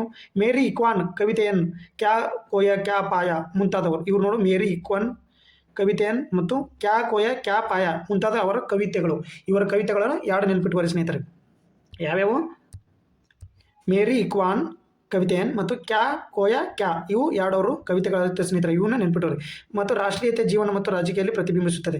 ಇವರು ನಂತರ ಶಿಕ್ಷಣ ನೋಡೋದಾದರೆ ಸ್ನೇಹಿತರೆ, ಇವರ ಶಿಕ್ಷಣ ಗ್ವಾಲಿಯರ್ನಲ್ಲಿ ಶಾಲಾ ಶಿಕ್ಷಣ ಪೂರ್ಣಗೊಳಿಸಿದವರು. ವಿಕ್ಟೋರಿಯಾ ಕಾಲೇಜಿನಲ್ಲಿ ಹಿಂದಿ, ಇಂಗ್ಲಿಷ್ ಮತ್ತು ಸಂಸ್ಕೃತದಲ್ಲಿ BA ಪದವಿ ಪಡೆದರು. ನಂತರ ಕಾನ್ಪುರದಲ್ಲಿ D.Ed ಕಾಲೇಜ್ ಮತ್ತು ರಾಷ್ಟ್ರದಲ್ಲಿ ಪೂರ್ಣಗೊಳಿಸಿದರು. ಇವರು ಪ್ರಶಸ್ತಿಗಳನ್ನು ನೋಡ್ತಾ ಹೋದರೆ ಸ್ನೇಹಿತರೆ, ಇವರು ಪ್ರಶಸ್ತಿಯನ್ನು 2015ರಲ್ಲಿ ಭಾರತ ರತ್ನ ಪ್ರಶಸ್ತಿ, ಇವರು ಮರಣ ಹೋಗ್ತಾರಂತೆ. 2015ರಲ್ಲಿ ಭಾರತ ರತ್ನ ಪ್ರಶಸ್ತಿ ನೀಡಲಾಯಿತು. ಅವರು ಹುಟ್ಟಿದ ದಿನ ಡಿಸೆಂಬರ್ 25. ಅದಕ್ಕೋಸ್ಕರ ಇಷ್ಟೆಲ್ಲ ಹೇಳ್ತಾರೆ. ಡಿಸೆಂಬರ್ ಸುಶಾಸನ ದಿನ ಅಥವಾ ಉತ್ತಮ ಆಡಳಿತ ದಿನ ಅಂತ, ಗುಡ್ ಗವರ್ನೆನ್ಸ್ ಡೇ ಅಂತೇಳಿ ಆಚರಿಸ್ತಾರೆ ಸ್ನೇಹಿತರೆ. ಹಿಮಾಚಲ ಪ್ರದೇಶದ ರೋಹ್ಟಂಗ್ ಅಟಲ್ ಟನಲ್ ಐತಲ್ಲ, ಇವ್ರನ್ನ ಹೆಸರಿಟ್ಟಾರೆ ಸ್ನೇಹಿತರೆ. ರೋಹ್ಟಂಗ್ ಕಣಿವೆ, ರೋಹ್ಟಂಗ್ ಪಾಸ್, ಇವ್ರ ಹೆಸರಿಟ್ಟಾರೆ. ರೋಹ್ಟಂಗ್ ಪಾನ್ ಏನೇನು ಸಂಪರ್ಕ ಮಾಡುತ್ತೆ ಹೇಳಿ? ರೋಹ್ಟಂಗ್ ಕಣಿವೆ ಕಮೆಂಟ್ ಮಾಡಿ. ಇವ್ರದ್ದು ಸಂಪೂರ್ಣ ಅಟಲ್ ಬಿಹಾರಿ ವಾಜಪೇಯಿ ಅವರ ಸಂಪೂರ್ಣ ಕಥೆ ಆಗಿರುತ್ತೆ ಸ್ನೇಹಿತರೆ. ಇದು ಸೇವ್ ಮಾಡಿ ಇಟ್ಕೊಳ್ಳಿ ಬೇಕಾದ್ರೆ. ಈಗ ನೆಕ್ಸ್ಟ್ ರಾಷ್ಟ್ರೀಯ ಗ್ರಾಹಕರ ಹಕ್ಕು ದಿನ 2025ರ ಡಿಸೆಂಬರ್ 24 ರಾಷ್ಟ್ರೀಯ ಹಕ್ಕುಗಳ ದಿನ ಅಂತ ಕರೀತಾರೆ. ಪ್ರತಿ ವರ್ಷ ಡಿಸೆಂಬರ್ 24 ರಾಷ್ಟ್ರೀಯ ಗ್ರಾಹಕರ ಹಕ್ಕುಗಳ ದಿನ ಅಂತ ಕರೀತಾರೆ. ಇದ್ರದ್ದು ಹಿಸ್ಟ್ರಿ ನೋಡೋದಾದರೆ ಸ್ನೇಹಿತರೆ, ಇದು 1986ರ ಗ್ರಾಹಕರ ಸಂರಕ್ಷಣಾ ಕಾಯ್ದೆ ಅಂಗೀಕರಿಸಲ್ಪಟ್ಟು ದಿನವನ್ನು ಸ್ಮರಿಸುತ್ತದೆ. ರಾಷ್ಟ್ರೀಯ ಗ್ರಾಹಕರ ಹಕ್ಕುಗಳ ದಿನ ಡಿಸೆಂಬರ್ 24. ಯಾಕಂದರೆ 1986 ಗ್ರಾಹಕರ ಸಂರಕ್ಷಣಾ ಕಾಯ್ದೆಯನ್ನು ಅಂಗೀಕರಿಸಿದರು. ಇದರ ಸ್ಮರಣಾರ್ಥವಾಗಿ ಪ್ರತಿ ವರ್ಷ ಡಿಸೆಂಬರ್ 24 ಇದರ ಉದ್ದೇಶ ಗ್ರಾಹಕರ ಹಕ್ಕುಗಳ ಬಗ್ಗೆ ಜಾಗೃತಿ. ಇದರ ಉದ್ದೇಶ ಏನಂತ ಕೇಳ್ತಾರೆ? ಜಾಗೃತಿ ಮೂಡಿಸುವುದು, ಮೋಸದಿಂದ ರಕ್ಷಿತ ಅವರಿಗೆ ಸುರಕ್ಷತೆ, ಗುಣ ಉತ್ಪಾದನೆಯನ್ನು ಖಾತ್ರಿಪಡಿಸುವುದಾಗಿತ್ತು ಸ್ನೇಹಿತರೆ. ಇದು ರಾಷ್ಟ್ರೀಯ ಹಕ್ಕುಗಳ ದಿನ ಇತಿಹಾಸ ಮತ್ತು ಮಹತ್ವ ನೋಡಿದ ಸ್ನೇಹಿತರೆ. 1986 ರಾಷ್ಟ್ರಪತಿ ಗ್ರಾಹಕ ಸಂರಕ್ಷಣಾ ಕಾಯ್ದೆ ಸಹಿಯಾಗಿ ದಿನವನ್ನು ನೆನಪಿಗೋಸ್ಕರ ಇದನ್ನು ಪ್ರತಿ ವರ್ಷ ಗ್ರಾಹಕರ ದಿನ ಅಂತ ಮಾಡ್ತಾರೆ. ಮತ್ತು ಇದು ಏನೇನನ್ನು ಒದಗಿಸುತ್ತದೆ? ಇದು ಗ್ರಾಹಕರ ಭದ್ರತೆ ಹಕ್ಕು, ಗ್ರಾಹಕರ ಹಕ್ಕು, ಮಾಹಿತಿ ಹಕ್ಕು, ಆಯ್ಕೆ ಹಕ್ಕು, ಕೇಳಿಸಿಕೊಳ್ಳುವ ಹಕ್ಕು, ಪರಿಹಾರ ಪಡೆಯುವ ಹಕ್ಕು, ಗ್ರಾಹಕರ ಶಿಕ್ಷಣದ ಹಕ್ಕು. ನೋಟು ಅಂದರೆ ಇದು ನೋಡಿ, ನೋಟ್ ಅಂತ ಏನೈತೆ ಇಂಪಾರ್ಟೆಂಟ್ ನೋಡಿ. 2025 ವಿಶ್ವ ಗ್ರಾಹಕರ ಹಕ್ಕು ದಿನ ಮಾರ್ಚ್ 15. ಅಂದರೆ ರಾಷ್ಟ್ರೀಯ ಗ್ರಾಹಕರ ಹಕ್ಕು ದಿನ ಹೆಂಗಂದರೆ ಡಿಸೆಂಬರ್ 24. ಹಂಗಂದರೆ ವಿಶ್ವ ಗ್ರಾಹಕ ಹಕ್ಕು ದಿನ ಯಾವಾಗ? ಮಾರ್ಚ್ 15. ಇದರ ಥೀಮ್ ಏನು? Just transition to sustainable lifestyle, ಸುಸ್ಥಿರ ಜೀವನ ಶೈಲಿಗೆ ನ್ಯಾಯಯುತ ಪರಿವರ್ತನೆ. ನೆನಪಿಟ್ಟವರು ಸ್ನೇಹಿತರೆ. ವಿಶ್ವ ಗ್ರಾಹಕರ ಹಕ್ಕುಗಳ ದಿನ ಯಾವಾಗ? ಮಾರ್ಚ್ 15. ಇದರ ಥೀಮ್ ಏನು? ಸುಸ್ಥಿರ ಜೀವನ ಶೈಲಿಗೆ ನ್ಯಾಯಯುತ ಪರಿವರ್ತನೆ. ಇಂಪಾರ್ಟೆಂಟ್ ಹೇಳಿದ್ದೀನಿ, ನೆನಪಿಟ್ಟುಕೊಳ್ಳಿ. ನೆಕ್ಸ್ಟ್ ಕ್ವಶನ್ ನೋಡ್ತಾ ಹೋದರೆ, ಆಂಧ್ರ ಪ್ರದೇಶ ಆಯುರ್ವೇದ ವೈದ್ಯರಿಗೆ ಶಸ್ತ್ರಚಿಕಿತ್ಸೆ ಅನುಮತಿ. ಅಂದರೆ ಆಯುರ್ವೇದ ಅಂದರೆ BAMS ಇರ್ತಾರಲ್ಲ, ಅವರಿಗೆ ಶಸ್ತ್ರಚಿಕಿತ್ಸೆ ಮಾಡ್ತಕ್ಕಂಥ ದೇಶದೊಳಗೆ ಅನುಮತಿ ಇಲ್ಲ. ಬಟ್ ಈ ಸರಿ ಪ್ರಾಚೀನ ಭಾರತೀಯ ಪದ್ಧತಿ ಆಧುನಿಕ ವೈದ್ಯಕೀಯ ಪದ್ಧತಿಗೆ ಸಂಯೋಜಿಸುವ ಸಲುವಾಗಿ ಆಂಧ್ರ ಪ್ರದೇಶದವರನ್ನು BAMS ಕಲಿತವ್ರಿಗೂ ನಿಮಗೆ ಶಸ್ತ್ರಚಿಕಿತ್ಸೆ ಮಾಡಲು ಅವಕಾಶ ನೀಡಿಕೊಟ್ಟಿದೆ. ಯಾವ ರಾಜ್ಯ ಅಂತ ಕೇಳ್ತಾರೆ? ಅಂದರೆ BAMS ಸ್ಟೂಡೆಂಟಿಗೆ, ಆಯುರ್ವೇದಿಕ್ ಸ್ಟೂಡೆಂಟಿಗೆ ಶಸ್ತ್ರಚಿಕಿತ್ಸೆ ಮಾಡಲು ಅನುಮತಿ ಕೊಟ್ಟ ರಾಜ್ಯ ಯಾವುದಂತ ಕೇಳಿದರೆ ಯಾವುದು ಸ್ನೇಹಿತರೆ? ಆಂಧ್ರ ಪ್ರದೇಶ್. ನೆಕ್ಸ್ಟ್ ನೋಡೋದಾದರೆ ಇಂಪಾರ್ಟೆಂಟ್ ನೋಡಿ, ಮನೆ ಬಾಗಿಲಿಗೆ ಮಿನಿ ಆಸ್ಪತ್ರೆ, ಆರೋಗ್ಯ ಸೇತು ಸಂಚಾರ ಆರೋಗ್ಯ ಘಟಕ ಯೋಜನೆ. ಮನೆ ಬಾಗಿಲಿಗೆ ಮಿನಿ ಆಸ್ಪತ್ರೆ, ಆರೋಗ್ಯ ಸೇತು ಸಂಚಾರ ಆರಂಭಿಸಿದ ರಾಜ್ಯ ಯಾವುದು? ಈ ಯೋಜನೆಯನ್ನು ಆರಂಭಿಸಿದಾರು ಕರ್ನಾಟಕ. ನೋಡಿ ಸ್ನೇಹಿತರೆ, ನಮ್ಮ ಕರ್ನಾಟಕದಲ್ಲಿ ಈ ಆರೋಗ್ಯವನ್ನು ಗ್ರಾಮೀಣ ಮತ್ತು ದೂರ ಪ್ರದೇಶಕ್ಕೆ ವಾಸಿಸುವ ಜನರಿಗೆ ಸರಿಯಾದ ಸಮಯಕ್ಕೆ ವೈದ್ಯಕೀಯ ನೆರವನ್ನು ಕೊಡತಕ್ಕೋಸ್ಕರವಾಗಿ ಇದನ್ನು ಆರೋಗ್ಯ ಸೇತು ಸಂಚಾರ, ಇದು ಒಂದು ಮಿನಿ ಆಸ್ಪತ್ರೆ. ನೋಡಿ, ಮನೆ ಮನೆಗೆ ಪೊಲೀಸ್ ಆಗಿ ಮಾಡಿದ್ರು, ಮನೆಗೆ ಆರೋಗ್ಯ ಸೇತು ಸಂಚಾರ ಅಂತ ಮಾಡಿದ್ದಾರೆ. ಇದರ ಆ್ಯಪ್ ಡೌನ್ಲೋಡ್ ಮಾಡ್ಕೊಂಡು ನೀವು ಅವರಿಗೆ ಇನ್ಫಾರ್ಮೇಷನ್ ಕೊಡಬೇಕಾಗುತ್ತೆ, ಅವರಲ್ಲಿ ಬರ್ತಾರೆ. ಆರೋಗ್ಯ ಸೇತು ಯೋಜನೆ ಅಂದರೆ ಏನು ಕರೆಕ್ಟಾಗಿ ತಿಳ್ಕೊಂಬಿಡಿ. ಆರೋಗ್ಯ ಸೇತು ಯೋಜನೆ ಅಡಿಯಲ್ಲಿ ವಿಶೇಷವಾಗಿ ವಿನ್ಯಾಸಗೊಳಿಸಿ ಸಂಚಾರಿ ವೈದ್ಯಕೀಯ ವಾಹನಗಳನ್ನು ಹಳ್ಳಿಗಳಲ್ಲಿ ಸಂಚರಿಸುವಂತೆ ಮಾಡಲಾಗಿದೆ. ಈ ವಾಹನಗಳಲ್ಲಿ ಅಗತ್ಯ ವೈದ್ಯಕೀಯ ಉಪಕರಣಗಳು, ಔಷಧಿಗಳು ಹಾಗೂ ತರಬೇತಿ ಪಡೆದ ಆರೋಗ್ಯ ಸಿಬ್ಬಂದಿ ಇದ್ದು ಮಿನಿ ಆಸ್ಪತ್ರೆಯಂತೆ ಕಾರ್ಯನಿರ್ವಹಿಸುತ್ತೆ. ಯೋಜನೆಯ ಪ್ರಮುಖ ಉದ್ದೇಶಗಳನ್ನು ನೋಡ್ತಾ ಹೋದರೆ ಹೇಳಿಕೆ ಮೇಲೆ ಕ್ವಶನ್ ಇರ್ತಾರೆ ಸ್ನೇಹಿತರೆ. ಹೇಳಿಕೆ ಮೇಲೆ ಕ್ವಶನ್ ಇರ್ತಾರೆ, ಇಂಪಾರ್ಟೆಂಟ್, ಎಲ್ಲ ಓದಬೇಕು, ಒಂದು ಲೈನು ಬಿಡಾರ್ದು ಓದಬೇಕು. ಏನೋ ನ್ಯೂಸ್ ಪೇಪರ್ ಆರ್ಟಿಕಲ್ನ ಹೇಳಿಕೆ ಮೇಲೆ ಕ್ವಶನ್ ಇರ್ತವೆ. ಯೋಜನೆ ಪ್ರಮುಖ ಉದ್ದೇಶವನ್ನು ನೋಡೋದಾದರೆ ಗ್ರಾಮೀಣ ಜನರಿಗೆ ಮೂಲಭೂತ ಆರೋಗ್ಯ ಸೇವೆ ಸುಲಭವಾಗಿ ಒದಗಿಸುವುದು, ದೂರದ ಸಂಚಾರಿ ಆಸ್ಪತ್ರೆ ಮೇಲೆ ಇರುವ ಒತ್ತಡ ಕಡಿಮೆ ಮಾಡುವುದು, ಸಮಯಕ್ಕೆ ಚಿಕಿತ್ಸೆ ಸಿಗದ ಕಾರಣ ಉಂಟಾಗುವ ಸಾವು ನೋವುಗಳನ್ನು ತಗ್ಗಿಸುವುದು, ಆರೋಗ್ಯ ಜಾಗೃತಿ ಎಚ್ಚರಿಸುವುದು. ಸಂಚಾರ ಆರೋಗ್ಯ ಕಡೆಯಲ್ಲಿ ಸಿಗುವ ಯಾವ ಸೇವೆ ಸಿಗುತ್ತವೆ? ಸಾಮಾನ್ಯ ಕಾಯಿಲೆಗಳ ತಪಾಸಣೆ, ವೈದ್ಯರಿಂದ ಪ್ರಾಥಮಿಕ ಚಿಕಿತ್ಸೆ, ರಕ್ತದೊತ್ತಡ, ಸಕ್ಕರೆ, ಜ್ವರ ಮುಂತಾದ ಅಂದರೆ ರಕ್ತದೊತ್ತಡ ಮೀನ್ಸ್ ಶುಗರ್ ಪೇಷಂಟ್ಗೆ, ಗಾಯಗಳಂತೂ ಸಣ್ಣ ಅಪಘಾತಗಳ ಚಿಕಿತ್ಸೆ ಅಂದರೆ ಫಸ್ಟ್ ಏಡ್ ಇದ್ದಂಗೆ ಸ್ನೇಹಿತರೆ, ಇದು ಫಸ್ಟ್ ಏಡ್ ಇದ್ದಂಗೆ ಇದು. ಇವರು ಆರೋಗ್ಯ ಸೇತು ಯೋಜನೆ ವಿಶೇಷತೆಗಳನ್ನು ನೋಡೋದಾದರೆ ವಿಶೇಷಗಳತೆ ಏನು ಹಂಗಂದರೆ ಮನೆ ಬಾಗಿಲಿಗೆ ಆರೋಗ್ಯ ಸೇವೆ, ಉಚಿತ ಚಿಕಿತ್ಸೆ ಕೊಡ್ತಾರೆ ಸ್ನೇಹಿತರೆ, ಬಡ ವೈದ್ಯರ ವರದಾನ, ತುರ್ತು ಸಂದರ್ಭದಲ್ಲಿ ತಕ್ಷಣ ನೆರವನ್ನು ನೀಡ್ತಾರೆ ಸ್ನೇಹಿತರೆ. ಇದು ಆರೋಗ್ಯ ಸೇತು ಬಗ್ಗೆ ಇರತಕ್ಕಂಥ ಮಾಹಿತಿಯಾಗಿರುತ್ತೆ ಸ್ನೇಹಿತರೆ. 1980ರಲ್ಲಿ ನೀತಿ ಜಾರಿ, ಇಂದಿಗೂ ಜನ ಆಕ್ರೋಶ. ಏನು ಚೀನಾದಲ್ಲಿ ಒಂದು ಮಗು ನೀತಿಯನ್ನು ಬಂದಿತ್ತಲ್ಲ ಎಷ್ಟರಾಗ 1985 ದಶಕಗಳ ಹಿಂದೆ ಚೀನಾದಲ್ಲಿ, ಅದನ್ನು ರೂಪಿಸಿದವರು ಪೇಯೂನ್ ಅಂತ ರೂಪಿಸಿದ್ದು ನೋಡಿ ಸ್ನೇಹಿತರೆ. 5 ದಶಕಗಳ ಹಿಂದೆ ಚೀನಾದಲ್ಲಿ ಮಿತಿ ಮೀರಿದವರು ವೃದ್ಧಿಸುತ್ತಿದ್ದ ಜನಸಂಖ್ಯೆ ಕಡಿವಾಣ ಹಾಕಲು ಒಂದು ಮಗು ನೀತಿ ಎಷ್ಟರಲ್ಲಿ ಒಂದು ಮಗು ನೀತಿಯನ್ನು ರೂಪಿಸಿದ್ದ ಅಧಿಕಾರಿ ಪೆಂಗ್ ಪಿಯೂನ್ ನಿಧನರಾಗಿದ್ದಾರೆ. ಎದಕ್ಕೆ ಇವರು ಎದಕ್ಕೆ ನ್ಯೂಸಲ್ಲಿ ಬಂತೆ ಅವ್ರ ನಿಧನ ಅದರ ಸಂಬಂಧ. ಇವರ ಆಗಲಿಕ್ಕೆ ಚೀನಾ ಸರ್ಕಾರ ಸಂತಾಪ ವ್ಯಕ್ತಿಸಿದೆ. ಆದರೆ ಅಲ್ಲಿನ ಜನ ಆಕ್ರೋಶ ಪಡ್ತಾರೆ. ವ್ಯಕ್ತಿಗತವಾಗಿ ಪ್ರತಿಕ್ರಿಯೆಯನ್ನು ಇವರು ಮಾಡ್ತಾರೆ. ಚೀನಿ ಮಹಿಳೆಯರ ಫಲವತ್ತತೆ ದರ ಸರಿಸುಮಾರು 4ರಿಂದ 5 ಒಬ್ಬ ಮಹಿಳೆಗೆ ಇತ್ತು. ಇದರಿಂದ ಜನಸಂಖ್ಯೆ ಸ್ಫೋಟವಾಗಿ ಆರ್ಥಿಕ ಬೆಳವಣಿಗೆ ಕುಂಠಿತವಾಗಲು ಕಾರಣವಾಯಿತು. ಇಂಥ ಪರಿಸ್ಥಿತಿಯಲ್ಲೂ ಪೆಂಗ್ 1979ರಲ್ಲಿ ಅಂತ 1980 ಒಂದು ಮಗು ನೀತಿಯನ್ನು ಪರಿಚಯಿಸಿದ್ದಾರೆ ನೋಡಿ ಸ್ನೇಹಿತರೆ. ಅದಕ್ಕೋಸ್ಕರ ಇದನ್ನು ಪರಿಚಯಿಸಿದ ಮೊದಲ ರಾಷ್ಟ್ರವು ಅಂತಲೇ ಚೀನಾನು ಬೆಳಕಿಗೆ ಬಂತು. ಅದಕ್ಕೋಸ್ಕರ ಇವ್ರ ನಿಧಾನಕ್ಕೋಸ್ಕರ ಇದು ನ್ಯೂಸಲ್ಲಿ ಐತೆ ನೋಡಿ ಸ್ನೇಹಿತರೆ. ಇಂಪಾರ್ಟೆಂಟ್ ಇವನೇನು ಅಬ್ರಿವೇಷನ್ ಅಂತ ಕರೀತಾರೆ. ಅಬ್ರಿವೇಷನ್ ನೋಡ್ಕೊಳ್ಳಿ ಒಂದು ಸ್ವಲ್ಪ ಇಂಪಾರ್ಟೆಂಟ್. ಅಬ್ರಿವೇಷನ್ ಇವತ್ತು ಪೇಪರ್ನಲ್ಲಿ ಅಬ್ರಿವೇಷನ್ ಇತ್ತು, ಅದನ್ನು ನೋಡಕ್ಕೆ ಬಂದಿದ್ದೀನಿ. ಸಾರ್ಕ್ ಅಂದರೆ ಏನು? South association for regional corporation, ನೆನ್ಪಿಟ್ಕೊಳ್ಳಿ. ಸಾಸ್ ಅಂದರೆ software as service. Sap system application and production. SAS statistical analysis software. SATA serial advance technology attachment. ಇವನು ಕೇಳ್ತಿರ್ತಾರೆ ಎಲ್ಲ FD SD ಎಕ್ಸಾಮ್ದಲ್ಲಿ, ಅದಕ್ಕೆ ಇವನು ಸ್ವಲ್ಪ ನೋಡ್ಕೊಳ್ಳಿ. ನಮಸ್ಕಾರ ಸ್ನೇಹಿತರೆ.